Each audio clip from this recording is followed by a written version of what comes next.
আসসালামু আলাইকুম সবাইকে। আশা করছি সবাই ভালো আছেন। ওয়েলকাম করছি নতুন আরেকটা ভিডিওতে। আজকে আমাদের নুহা খুব বেশি এক্সাইটেড, কারণ হচ্ছে তার মামামের সাথে তার কয়েকদিন পরে দেখা। সবাই আজকে উদ্দেশ্যবিহীনভাবে বেরিয়ে পড়েছি।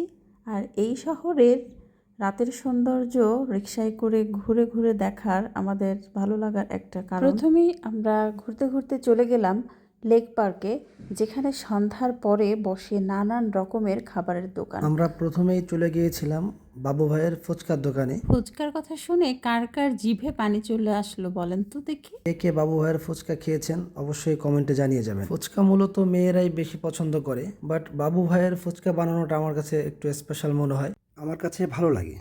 আমাদের ফুচকা রেডি, আমরা খাওয়ার জন্য প্রস্তুতি নিচ্ছি। বাবু ভাইয়ের ফুচকা অন্যদের থেকে একটু আলাদা হওয়ার কারণ হচ্ছে ওনার ফুচকাটা হাতে বানানো, এবং ওনার তেঁতুলের টক যেটা এটাও একটু আলাদা হয়। এই তো আমি আমার বউকে খাইয়ে দিচ্ছি।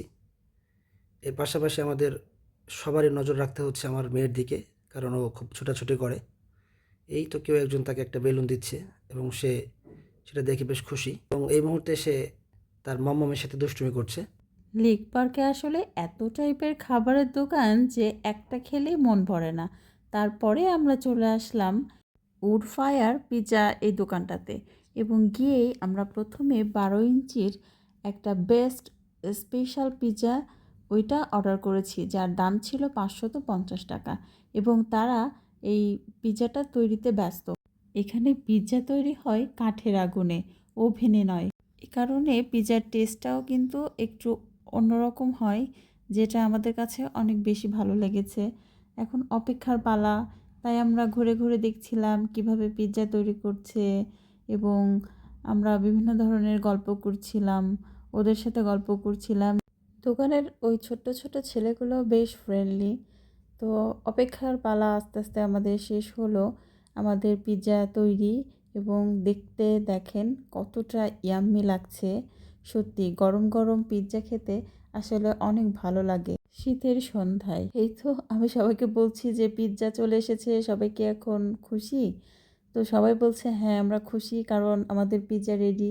এই যে আমরা আমাদের স্পেশাল একজনের বার্থডে উপলক্ষে মূলত এই পিৎজাটা কাটছিলাম, এবং আমাদের খাওয়ার পালা শুরু।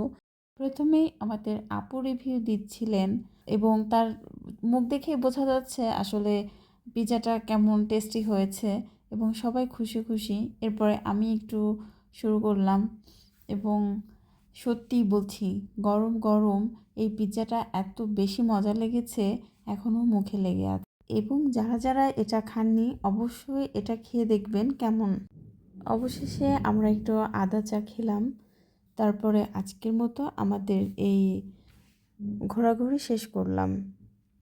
ভিডিওটি ভালো লাগলে অবশ্যই লাইক, কমেন্ট, শেয়ার করে আমাদের সাথে থাকবেন। সবাই ভালো থাকবেন। আল্লাহ হাফেজ।